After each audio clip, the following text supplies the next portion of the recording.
So, hey everyone, welcome back to the channel. This is Simran and welcoming you all to another study vlog as a CBSE 12th grader PCM stream.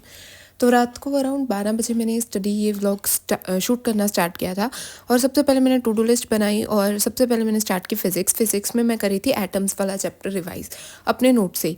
ये chapter छोटा है but इसमें ज़्यादा formulas हैं, like nuclear वाले chapter में ज़्यादा theory थी और एटम्स वाले चैप्टर में ज़्यादा फार्मूलाज वगैरह हैं और डेरिवेशंस वगैरह। तो बस मैं सारा कुछ अपने नोट से पढ़ के खुद लिख के कर रही थी एंड मैंने साथ में टाइमर भी ऑन कर लिया था टू सी कि मैं कितना देर में ये रिवाइज़ कर लूँगी चैप्टर। तो बस मैं वही रिवाइज़ कर रही थी एंड चैप्टर बस इजी है, बस थोड़ी बहुत मुझे जब मेरा प्री बोर्ड होगा या एग्ज़ाम होगा तो उससे एक दिन पहले डेरिवेशंस वगैरह देख लूँगी तो हो जाएगा। और अभी तो मैंने किसी चैप्टर की क्वेश्चन प्रैक्टिस तो नहीं की, अभी फ़िलहाल I am focusing on revision, then question practice पे हम जंप करेंगे। हाँ, एंड अभी प्री बोर्ड्स के सिलेबस में मेरे रिवाइज़ करने वाले सिर्फ 2 चैप्टर रह चुके हैं। दैट इज़ एक तो रह गया इलेक्ट्रिक पोटेंशियल एंड कैपेसिटेंस और एक रह गया करंट इलेक्ट्रिसिटी वाला चैप्टर रिवाइज़ करने वाला।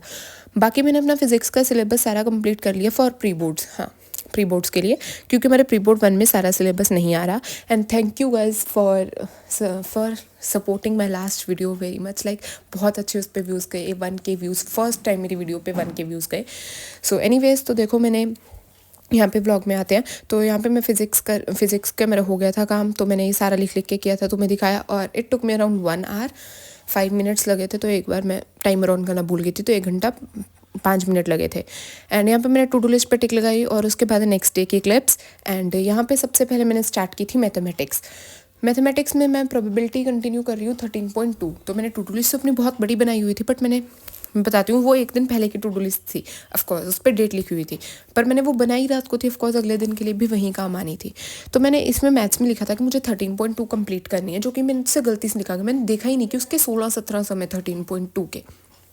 हाँ, तो सबसे पहले मैंने 13.2 के सारे सम किए, 16-17 जितने भी थे। उसके बाद मैंने 13.3 सॉल्व करनी स्टार्ट भी की, बट मैंने देखा कि 13.3 is all about Bayes theorem and Bayes theorem मुझे बहुत डिफिकल्ट लगती थी। और मैंने जब फर्स्ट क्वेश्चन स्टार्ट भी किया 13.3 का, वो मुझसे नहीं हुआ, लाइक मैंने सोल्यूशन भी देखा बट वो मुझे समझ नहीं आया, बस हाँ हो गया ठीक है। मुझे लगता है मुझे 13.3 के लिए ना करने से पहले बेस थ्योरम के लिए कोई लेक्चर भी देखना पड़ेगा। आई थिंक सो परिश्रम बैच से कोई एक डिटेल लेक्चर देख लूँगी बेस थ्योरम के टॉपिक पर। सो बेस थ्योरम तो तब देखेंगे। एंड मैथ में मुझे ऐसा होता है ना कि जब तक मुझसे सारे सम खुद सॉल्व नहीं होने लगते तब तक मुझे सेटिस्फेक्शन नहीं मिलती। तो यहाँ पर मैं एक सम में मुझे कन्फ्यूजन हो गई थी, तो मैं अपने नोट्स वाली मतलब नोटबुक खोली थी मैंने, जिसमें मैं सिर्फ देख रही थी कि ये कैसे सोल्यूशन होगा। एनीवेज, तो यहाँ पे देखो मैंने सारी 13.2 सॉल्व कर रही थी और ये रहे जो मैंने सॉल्व किया था। इसमें मेरा आई थिंक एक क्वेश्चन मुझे समझ नहीं आया था, उसमें डाउट था, मैंने सोल्यूशन भी देखा पर मुझे वहाँ से भी समझ नहीं आया। और ये देखो मैंने 13.3 स्टार्ट करनी चाहिए थी बट नहीं हो पाई। एंड यहाँ पे उसके बाद मैंने टू डू लिस्ट पे टिक लगाया एंड उसके बाद मैंने लास्ट टास्क किया, दैट वाज केमिस्ट्री में carboxylic acid, ketones and aldehyde. I think मैंने चैप्टर गलत, इसका नाम गलत प्रोनाउंस कर दिया, लाइक उल्टा फुल्टा बोल दिया। एनीवेज, तो चैप्टर तो वही था। तो मैंने आज सोचा था मैंने ये लेक्चर पूरा कंप्लीट करना है बट नहीं हो पाया, क्योंकि इसमें भाई लिखने वाला काम बहुत ज़्यादा होता है, लाइक हर 1 मिनट में नई स्लाइड आ जाती है लिखने के लिए, तो लिखने वाला काम बहुत था, तो मुझसे पूरा तो नहीं हो पाया। बस अभी मेरा ये लेक्चर 1 घंटे का रह गया है। मैंने आज कर लिया था 2 hours 12 मिनट का आई थिंक, और ये टोटल लेक्चर है 3 hours 12 मिनट का, कुछ ऐसा कुछ ही है। तो बस मेरा 1 घंटे का लेक्चर रह गया, वो जल्दी ही कंप्लीट हो जाएगा, होप सो।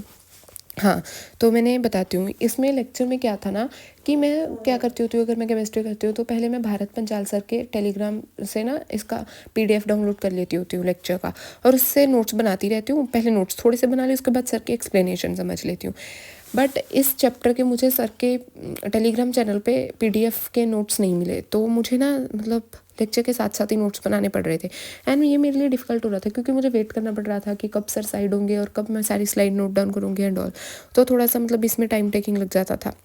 ये टाइम टेकिंग होता ना कि कब सर साइड होंगे उसी पॉइंट पे रोकना, तो इस वजह से थोड़ा सा चैप्टर डिले हो रहा था। सो एनीवेज, और दूसरा क्या ना, मेरा लेक्चर के साथ साथ नोट्स बनाने का बिल्कुल मन नहीं करता, ये मुझे बहुत बुरी आदत पड़ी हुई है। सो एनीवेज, यहाँ पे मैंने कैमरा एंगल भी थोड़ा सा चेंज कर दिया था, जिसकी मैंने बहुत कम रिकॉर्डिंग की, बट एनीवेज। एंड भाई ऑर्गेनिक में अब इतनी रिएक्शंस हो चुके, जब मेरे ऑर्गेनिक के सारे चैप्टर्स कंप्लीट हो चुके हैं, आई डोंट नो हाउ कि मैं इसे रिवाइज़ कैसे करूँगी, ये कैसे रिवाइज़ करूँगी, मेनली रिवाइज़ क्या भी लर्न कैसे करूँगी।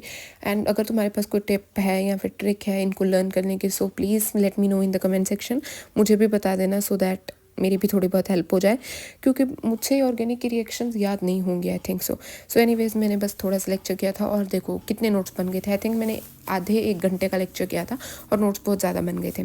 सो anyways that is it for this video guys, vlog guys. So hope you guys like this one. अगर पसंद आए तो चैनल को सब्सक्राइब करना और like this vlog and bye bye, take care.